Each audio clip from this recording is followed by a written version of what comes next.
Net soos die Hanekoms, Wenanodee en andere Huguenot baie jare lank in ons land Afrikaanse toneel op die platteland opgevoer het. So was ook baie ander van hierdie baanbrekers, hierdie bittereinders, hierdie veterane.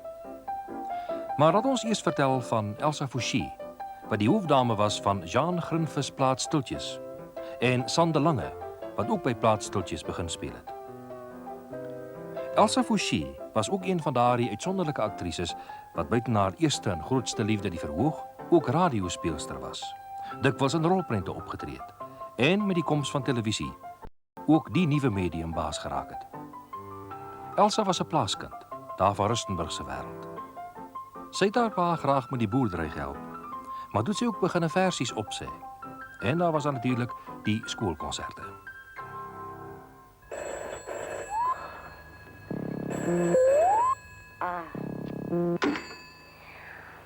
Hallo? Is mevrou Beyers wat praat? Is mevrou... Hoe dit is jy, Helene? Ek het jou stem nie eens herken nie. Nee, dit is ek. Jy weet, soggens vir 12 uur het ek miskien geen stem nie, weet. Maar as ek eers my gesig aansit, is dit of jou stem weer terugkom. Wat? Jy kan my nie meer help met die brugklap nie. Maar jy dan beloof, Lydia. Ja, maar waar gaan ek nou iemand anders kry? Jou bedien is ontslaan. Ag, wat 'n monster. En nou begin ek glo wat ek gehoor het. Luister, Lydia, dink jy nie Karel moet 'n psigiater raadpleeg nie?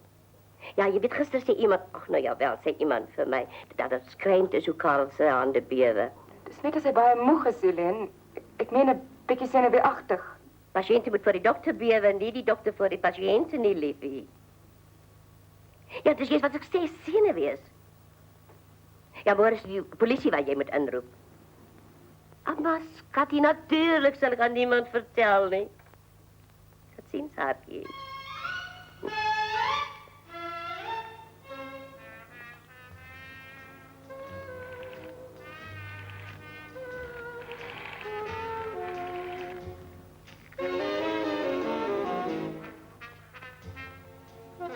Hallo, is jy Gladys? Ja, dis Helene hier. Lydia Beyers het my net gebeld. Jy moet net hoor. Ja, Elsa Fouché is saam met Wenanodee en Magda Hanekom het ek 'n hele paar toere saam met hulle gedoen in daai jare, die middel 50er jare. En Elsa baie goeie vriendin geword, baie goeie vriendin van my geword. En Elsa baie positiewe maar nugtere soort mens, goeie aktrise, veral met komedie uitgeblink daarin. En ek dink een van daai veterane, jy weet, waar ons so 'n swaar saak gemaak het gedurende daai jare en voorheen. Elsa as mens natuurlik maklik en lekker, opgewek, vrolik, altyd. En ook baie, sy was baie populêr, by oud en jonk. En in my oog uitstekende toneelspeelster. Een van ons min goeies destyds. Elsa Fouché was natuurlijk van diezelfde garde als Wenanodee. En Elsa het weer een ander soort gave gehad. Sy het mense laat lag. Het is zo lekker om met haar samen te werken. Ik heb met haar samengewerkt in comedie, ook bij NTO. En wel, zoals ik Wena opgesom het met warmte, moet ik haar opsom met een borrelende levenslus. Wat zij gul gedeeld het met allemaal wat haar gekend het. Elsa se toneelloopbaan het lank gelede reeds in 1927 begin. Toe het sy die hoofrol in Die Duivelsvrou gespeel, 'n stuk waarmee 'n Duitser, Walter Spiethoff, destyds deur die land getoer het. Maar haar eintlike sukses het begin toe sy as hoofdame begin speel het, saam met Jean Grinvis Plaat Stiltjes, in Suid-Afrika gebore van Hollandse ouers. Hulle eerste opvoering was Moederloos, baie gewild. Stiltjes het 'n deeglike toneel- en kunsopleiding in België gehad. Elsa se verbintenis met hom het ongelukkig na omtrent 7 jaar tot 'n einde gekom met Plaat se skietelike vroeë dood. Nog 'n veteraanaktrise van baie jare is Sande Lange. Ook sy het by Plaatstoeltjies begin. Hoe ek begin speel, dit was eintlik blote toeval, want daar het 'n Afrikaanse toneelgeselskap op Koster gekom en gevra, daar rondgevra, maar is hier nie dalk 'n dametjie wat kan toneel speel nie. Hulle kort iemand. En ja, nee, hulle weet van iemand, Sande Lange. Maar ek stoor nie thuis nie en hulle is toe, nou nee, ek is nie daar nie, my ma sê toe nee, maar ek is in die Laagveld, sy sal skryf. En sy skryf toe en sy sê toe vir my, en sou ek belangstel, hier is die adres. En so het ek geskryf en aangesluit by Jean Plaatstoeltjies, wat 'n Belg was. Baie verfynde, dit was eintlik 'n voorreg om my debuut by so 'n persoon te maak. 6-7 tale en musiek, fyn mens. En sy hoofdame was Elsa Vichier. Was toevallig ook sy verloofde. Elsa en hy het baie goed by mekaar gepas as spelers teenoor mekaar ook. Sowel as natuurlik in die samelewing. Ons het destyds toe al natuurlijk baie zwaar gekry, baie in die veld geslaap. Hoewel ons die eerste geselskap wat 'n nuwe toneelbus gehad het. Ons slaap die dames onder die bus en die mans buite en die meneer Stolkies het opnieuw wel het hy 'n verkoue opgedoen. Deurdat hulle nat gereen het, hy en die ander mans en die volgende aand wat ons van Reisdorp moes speel, toe moes hulle dokter inkry, toe was hy al korsig 'n week daarna sy oorlede. So dit was 'n korte 9 maande het ek gevoel by so 'n leermeester. Plaatstoeltjies het op sy beskeie ingetoe manier uitstekende werk aan Suid-Afrika gedoen. Sy knap regie, goeie spel en toneelinkleding het sy werk bo die gemiddelde laat uitstyg. Na Plaat se dood het Elsa by die Hanekoms aangesluit en in Oom Paul gespeel, maar kort daarna het sy haar eie geselskap gestig en vir ongeveer 43 jaar die land van hoek tot kant deurkruis. Intussen het sy met Willie Beckman getrou, wat saam met haar by die Hanekoms gespeel het, nog 'n toneelhuwelik. Sy is later van hom geskei. Bobet, Elsa se enigste kind, is uit die huwelik gebore. Elsa, altyd vol ondernemingsgees en deursettingsvermoë. So moes sy uit nood self begin skryf. Die gevaarlike vrou was haar eerste poging.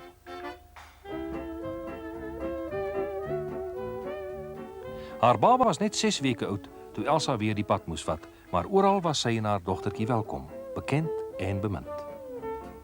Toe Bobet later skool toe is, het Elsa haar toere so beplan dat sy dikwels by haar kind kon wees, veral naweke. Daar was altyd 'n besondere liefdevolle verhouding tussen hulle twee. Bobet was 9 toe sy die eerste keer saam met haar ma gespeel het. Ek was 6 weke oud toe ek saam met my moeder op toer gegaan het. En ek was amper 8 jaar oud voor ek skool toe was. Dit was vir my baie lekker. Ek het baie my pragtige land gesien. Een ding wat ek baie goed kan onthou is my ma het vir my gesê, sta regop, loop regop, praat mooi met mense en jy moet altyd deur 'n ring getrek word. Want jy is die publiek se eiendom. Hulle sit jou brood en botter in jou mond en daarom behoort jy aan hulle. Hulle mag nie weet as dit sleg gaan met jou nie. Dit moet altyd goed gaan. Jy moet altyd vir hulle wys dit gaan goed. Hulle mag nie agter die skerm sien nie. Ek het saam met my mamma gespeel en Die hart van 'n moeder is 'n verwerking van Eastlyn. Dit was vir my lekker om toneel te speel, maar ek het altyd gevoel ek wil nie 'n aktrise word nie, want ek kan nie met my ma kompeteer nie. Ek het baie sosiale tempel gelyk, snaaks genoeg. En op daardie stadium was dit haar era. Mense het natuurlik, omdat ek so baie na haar gelyk het, vir my op die hande gedra. Na die stigting van NTO het Elsa gereeld vir hulle gespeel. Daarna ook vir die streekrade. Dit was daar optrede in 1965 en 8 vroue vertrek, dat sy besluit het om op te hou speel. In 1961 ontvang sy vir haar werk die erepenning van die Akademie vir Wetenskap en Kuns. Almal wat Elsa geken het, onthou haar met warmte, met 'n mooi gedagtenis aan haar. Elsa Fouché was iets besonders. Weet jy, sy het 'n warmte gehad en 'n impulsiwiteit en 'n aardsheid wat wonderlik was. Elsa kon sê, ek maak haar nou na, maar regtig nie uit haat nie, maar uit liefde. Sy sê, "Oh, ek hou so van drama." En dan bedoel sy wil iets speel waar baie trane in vloei en waar mense ontroerd raak. Dis drama, Anna, dis drama. Ek het al so baie gelei. Maar daar's baie akteurs en aktrises. As hulle nou terugdink aan Elsa en hulle wil eerlik met hulle self wees, sal hulle onthou van die kere toe sy hulle gehelp het met geld, met raad, met huisvesting, van die strate af dronk, byna kaal ingesleep het in haar huisie in Raamfontein, vir hulle versorg het, vir hulle liefgehad het. En tot die einde toe, die warmhartige, mededeelsame, emosionele, pragtige Elsa. My moeder was my beste vriendin. Ons het baie goed klaargekom. Baie goed. Sy was 'n optimis. Sy was soos vonkelwyn. Werklik, as iemand vir my gesê het, kies iemand saam met wie jy op 'n Suidsee-eiland alleen wil wees, dan sou ek gesê het my ma, want ons het mekaar totaal en al aangevul. Weet jy, mense het eintlik vir ons gesê ons is soos verliefdes. Ons is so lief vir mekaar. My ma was 'n wonderlike invloed in my lewe. Sy het nooit gewys as dinge pla nie. Sy het altyd gesprankel. Sy was vriendelik met mense, baie vriendelik. En sy was net tops.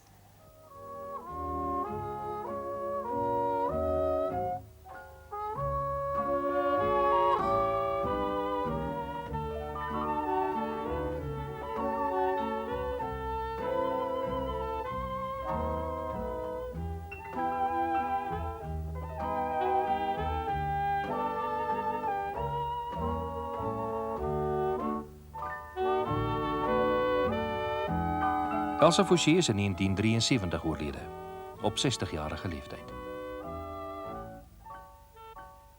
Ag, Sans, gesels so 'n bietjie met mevrou Blom. Ek wil gou so 'n bietjie met jou pa gaan gesels. Jy het hom nie dalk gesien nie, het jy? Nee, maar. Verskoon my, Surukie, asseblief. Certainly, dear. Nog 'n stukkie koek, mevrou Blom. Nee, dankie, dear, nie vir my nie. Ag, ja, wat? Hoekom sal ek my nou so uithonger?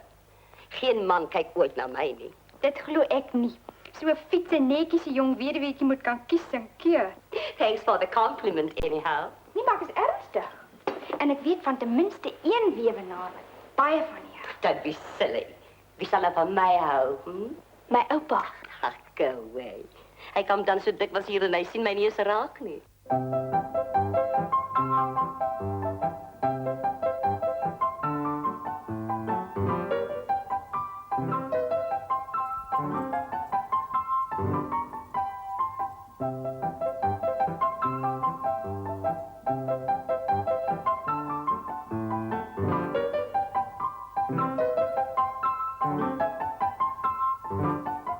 Johan Nel. Hierdie begaafde, veelsidige speler was ook een van die ouer spelers wat vroeër Afrikaanse toneel op die platteland onder uiters moeilike omstandighede opgevoer het. Die erepenning wat hy in 1963 van die Akademie vir Wetenskap en Kuns ontvang het, was wel verdiend. Hy vertel van sy Silent Walk-On so ver terug as 1932 vir besoekende oorseese geselskappe. Sy eintlike toneelopleiding het begin toe hy aansluit by weer 'n Odese geselskap in 1935. Daarna het hy vir Huguenot gespeel van 1938 tot 1947. Johan Nel was volkome tweetalig en het dikwels in Engelse opvoerings opgetree. Hy het gespeel vir die Gwen Frank Davies en Martha Van geselskap en regisseurs soos Leontine Sagan, Toby Kushlik, Margaret Webster, Leslie French, Leonard Schach om maar net 'n paar te noem. Met die koms van NTO en die streeksrade daarna het Johan steeds voortgegaan en verskeie hoofrolle met groot sukses vertolk. Toe het hy ook gespeel onder regie van ons land se voorste regisseurs. Hy was 'n skitterende radiospeler en het ook deur die jare in verskeie van die vroeëre rolprente opgetree. In Cape Town I was born, and my father was the late Reverend G.P. Nell. I went to school at Sax and then subsequently College of Music. And my late father always fancied the idea that I would one day become an organist in a Dutch Reformed church or a music teacher somewhere or op 'n plattelandse dorpie, jy weet. However, pastoriekind of nie, ek het toe eendag my papi gesê, I have a yearning and a yen to go on the stage. I had the occasion to meet a very wonderful woman. I'm referring to Leontine Sagan. I ventured to go up to her and say, Madame, would you please sign my program? Little knowing that years later I would have the great honor to play opposite this woman. It happened when I was starring in Oedipus Rex, produced by Toby Kushlik in Johannesburg. It was a matinee performance, and there was a knock on the dressing room door, and there stood Madame Sagan. And she merely said, she put her arms around me, and she said, my darling boy, an actor is born.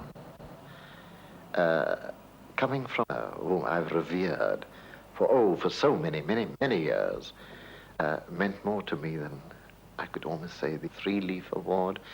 I'm very grateful for them. And it gives one a nice feeling of having done a job well done, you know.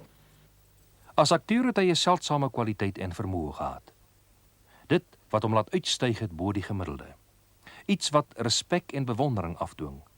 En so 'n akteur was Johan Nel. Dikwels het hy briljant gespeel, uit die hart, en daarmee saam sy verstommende tegniese vaardigheid. 'n Ernstige, hardwerkende en onselfsugtige speler, Johan Nel. 'n Paar maande voor sy dood het hy die 3 blare toekenning ontvang vir sy skitterende vertolking van King Lear. And we discussed Lear, and I didn't know then that one day I would do it. Every night that I went on at Maynardville, I sort of had the feeling that Andre was somewhere in the auditorium, or rather that I wished he was there to see me do the role. Hy het my gesê, Johan, eendag daardie rol moet jy aandurf en jy sal hom speel. Wel, hy was nie daar om het te sien nie, maar ek het dit gespeel. Maar my vader my geweldig beïnvloed deur sy dissipline en wat 'n mens amper kan sê in English, ek meen, mind over matter. Hy het altyd my gesê, my kind, daar is nooit so 'n ding as ek kan nie. Jy moet en jy kan. Later, toe ek nou meer bekend geraak het en suksesvol was met my loopbaan as akteur, het hy hom daarmee vereenselwig. Tot onlangs, not kort voor sy dood, het hy my baie mooi brief geskryf en my gesê, my kind, ek het geweet dat eendag jy die paal sou haal. As jy ernstig is as akteur, volkome toewyding, opoffering, studie en diepe erns natuurlijk, anders haal jy dit nie. Ek het dit trouwens gevind met al die klassieke rolle wat ek gespeel het. Ek onthou Johan Nel met baie agting, maar ook met leed. Johan is in sy laaste jare getuister deur siekte. Hy het sy loopbaan het nooit werklik tot volle rypheid gekom nie. Hy is so jonk oorlede. Hy is so jonk eintlik in 'n posisie gestel homself moes onttrek aan 'n totaal aktiewe loopbaan. Dis my nog altyd hartseer om van Johan Nel te praat. Hy was baie na aan my hart, hy was baie groot vriend van my. Hy het baie rolle vir my in die radio gespeel, voordat hy vir my op die verhoog gespeel het. En 'n pragtige ou staaltjie wat ek altyd onthou, as ons na die eerste deurleesrepetisie in die radio 'n stuk deurgelees het, sal hy sê, mense, dis nie Mickey Mouse hier nie. En ons gebruik tot vandag toe nog daai uitdrukking as ons 'n moeilike stuk het wat ons moet aanpak. Johan Nel en ek het 3 keer saam gespeel, dink ek, in 12th Night en in Germanicus en in Hassan. Ek dink hy's 'n uitstekende akteur. Ek is nie so seker of hy nie een van die beste akteurs in Suid-Afrika is nie. Johan was was 'n baie groot speler. Johan het 'n warmte gehad en Johan het 'n talentvermoë gehad waar hy 'n karakter kon vat en afbreek tot in die kleinste en vir jou met 'n mens voor die dag kom. Nie 'n boekkarakter, nie 'n skrywer se idee nie, maar met 'n mens, 'n warm mens. Johan het werklik baie groot krag, 'n baie groot talent gehad. Johan Nel was natuurlijk absoluut tweetalig geweest. Fijn beskaafde man, kon prachtig klavier speel, orgel gespeel. Hy het baie gehad. Ja, hy is absoluut eie geweest. Uniek as mens, uniek as kunstenaar. Met hierdie pragtige liggaam, ontsettende aantreklike man en hierdie vol rond ryk stem.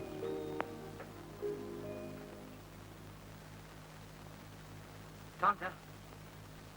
Wat op aarde met keer jou, Johan? Het lijkt mij jy het 'n spook gesien. Ja, ek het tante onder in die rivier. En nog haar kaal ook. Hier? Kaal? O, dat was zeker Sarah. Sy gaan dikwels swem as die son so warm is. Maar tante, hoe moest ik weten? Want ik bedoel, ze behoort niet eindelijk kaal te gaan zwemmen. Nee? Denk je dat sy moet met haar kleren gaan zwemmen? Ja, natuurlijk. Kom, Johan. Dalk wordt zij nat en dalk verdrinkt zij met kleren en al, hè? Ik moet nog andere eiers ook gaan uithalen, kom saam. Dan drinken we een beetje koffie en ten daar is de Sarah zeker al terug.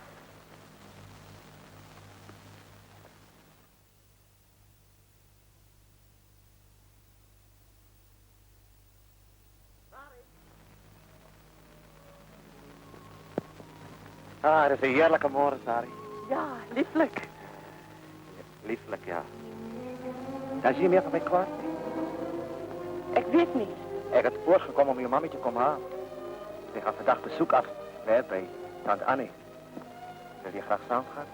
Ja, baie graag. Ik heb langklaas met tante Annie gezien. Sari, wil je graag gaan zwemmen? Ik heb niet zo bedoeld, Sari.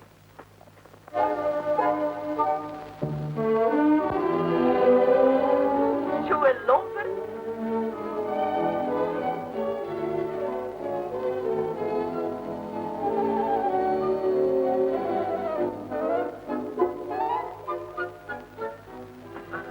Ik heb mijn middies laten vallen. Geen milies niet, geen eten niet. Dat maakt je zaken niet, ik zie honger niet. Moest me niet te lang blijven.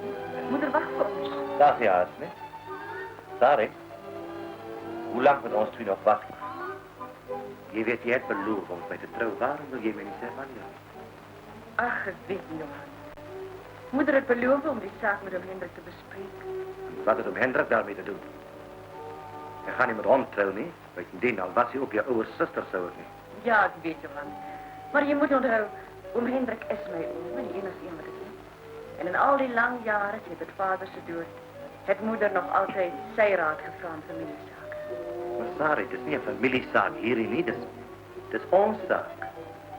Bovendien, ik hou niet van oom Hendrik niks. En ik is zeker, hij is niet eens op mij verliefd. Ja, Johan, ik weet.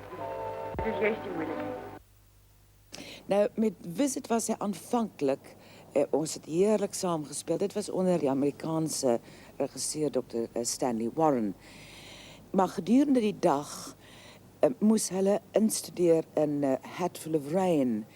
En Yvonne Bryceland en ik heb nog die kleedkamer gedeeld. Toen vraag ik voor Yvonne een aand, hoe gaan dit met Hatful, wat hulle nou aan die dag instudeer?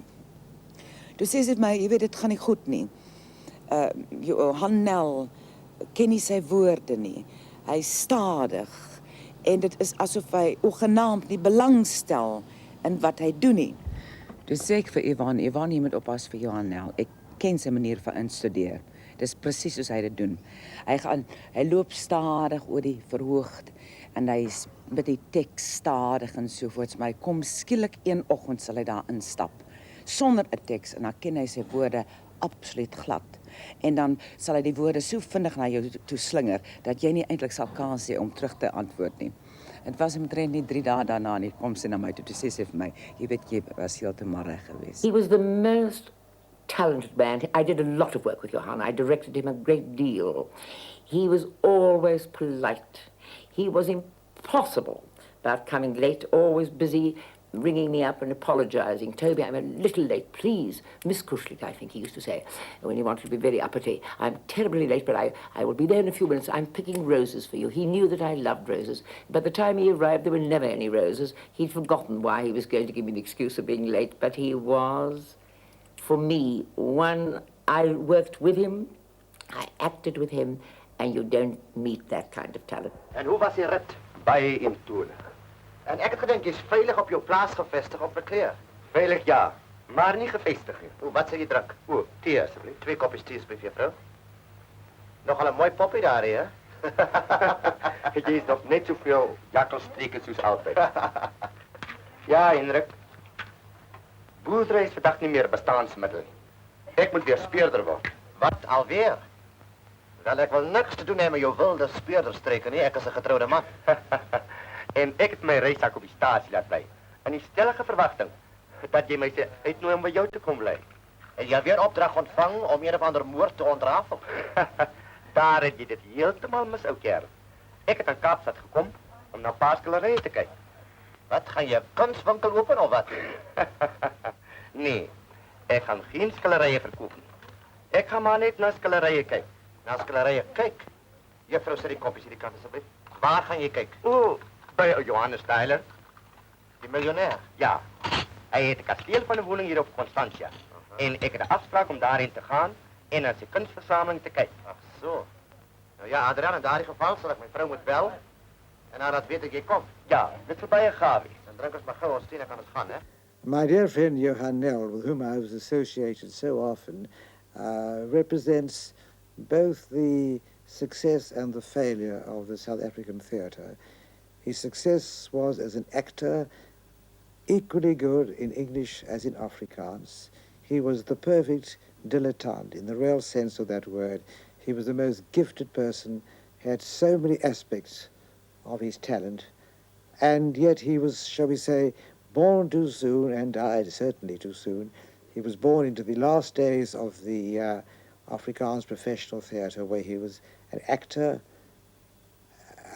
Then he graduated into the English theatre, and he would have found his niche now in the security and the permanence of our theatre as it exists today. He belongs to the days when the theatre was an insecure organization, and he was one of the victims of that insecurity. He was a most delightful, charming and most talented person. Vir my was dit 'n besondere groot eer om onder hom te werk. Ek het baie van hom geleer. En ek voel so jammer dat die jong garde van vandag ook nie dieselfde geleentheid gehad het as wat ek gehad het nie. Ek het met hom 'n paar keer gewerk. Ook trouwens in Sopraat Rivier by NTO. Later het ek hom weer geregisseer. En ken jy die Melkweg? Maar hy het siek geword en ek moes self die rol oorneem. Sodat Johan dit nooit werklik gespeel het nie. 'n man met ontsaglike potensiale, pragtige stem, godgegewe talent, wat nooit werklik tot volle verwesenliking gekom het nie. I did your Little Foxes with Johan Nel, toured the whole country. And I remember one sad story one day with Johan. He had great dignity. He had no baggage, he had no clothes. And he came to a party afterwards dressed in one of the stage clothes, much too big for him. An evening suit that trailed on the ground, but with the dignity of an actor, a great actor. And that is, I think, what the theatre is meant to be. I think we are supposed to be a little larger than life. Getroud. Ek begryp. Jy kon nie wag nie, kon jy? Jy het na al die anders geluister, ja. Geluister en geglo na alles wat hulle vir jou vertel het. Nou weet ek. Net omdat ek nie met son op wil uitgaan en gaan skiet nie. Of nog beter, s'nags toe dit donker was nie. Ek was nie goed genoeg vir hulle nie, nog minder vir jou. Maar sorry. Ek het jou aanbid. Ek het die grond waarop jy geloop het aanbid, sê ek vir jou. Ek was getrou aan jou, getrou van dat ons mekaar as klein kindertjies leer ken het. En toe het ek weggegaan. Ver weg. Maar dat het niks vir jou beteken nie. Jy kon jou belofte nie nagekom het nie. En nog minder kon jy getrouw my gebly het. Nou, die eerste keer wat hy saam met my gewerk het, en ongelukkig ook die enigste keer, was in Hedda Gabler van Ibsen. En selfs toe al was hy nie meer 'n gesonde mens gewees nie, maar ek wou eenvoudig nie sonder hom Hedda Gabler aanpak nie. En hy het saamgekom en nou ja, dit was elke oomblik 'n vreugde om met die man te werk. Want hy is, soos die Engelse sê, 'n ware trooper, professioneel, vas sy kop tot sy tone. En 'n wonderlike mens om mee te werk. Hy is 'n perfeksionis, soos ek seker ook maar as in sekere opsigte. En ek kon daai man 100 keer 'n ding laat oordoen en hy sal dit met die grootste plesier gedoen het. En aangehou totdat hy my tevrede gestel het en homself tevrede gestel het. En hy was 'n wonderlike persoon vir die ander spelers. Hy was so 'n voorbeeld van hoe 'n professionele speler werklik op 'n verhoog is. Die volgende stuk wat ons ingespeel het was Hedda Gabler. Johan was toe al reeds 'n siek man. Dit was onder regie van Susan van Wyk. En ek onthou die aand op Bredasdorp het hy baie siek geword. Hy het skielik, ons het gesien op die verhoog wat hy op plekke gaan sit het en regie verander het wat hy nooit sou doen nie, want hy was 'n geweldig gedissiplineerde toneelspeler. En Andre Walters het my kom roep die aand laat in die hotel om te sê, Johan wil my hê. En toe het ek die heel aand feitlik by hom gebly, tot hy aan die slaap geraak het, eventueel. Dus hy is siek man. Die hartseer gedagte aan hom is die aand toe ek seeres toe is om weer 'n slag te gaan kyk hoe vorder Hedda Gabler en sommer net 'n slag met hulle gesels en weer vir hulle te sien speel. Het ek in die saal gesit en ek het besef dat Johan baie siek man is. Dat sy sand vinnig besig was om uit te loop. En dit was dan ook kort daarna wat hy moes tou opgooi en wat hy hospitaal toe is en nooit weer teruggekom het nie. Daai selfde nag nog het hy saam met my gery. Dit was die laaste aand van die toer en ek en hy het 'n klein Volkswagentjie dwars deur die nag gery Kaap toe en ons het omtrent so 4:30 die oggend in die Kaap gekom en die hotel was gesluit. Ons kon nie inkom nie, daar was nie 'n nagwag nie. En ek het aangebied om Johan iewers elders te neem en dan die volgende oggend terug en hy was toe al 'n baie siek man. En ek sal nooit vergeet hoe ek hom nog gehelp het, eers op my hand en toe op my skouer en hoe hy teen die geet opgeklim het en toe in sy kamer in. En dit is die laaste wat ek Johan gesien het. Dis 'n aangename herinnering. Vir my baie beteken as jong speler. In my onderbewussyn was die drang altyd daar om toneel te speel. Maar ek is volkome gelukkig. Hoewel die stryd in die begin baie moeilik was. You know, as we say, to join a band of gypsies. Huh? I find that the actor's life, if it's dedicated to his work, is a very, very lonely one. I'm unmarried and well, I give all my energy to my job of work. Consequently, that when I get back to my room at night and I come home, I'm tired and there's no time for personal regrets or self-pity or all that sort of thing, which I simply won't allow.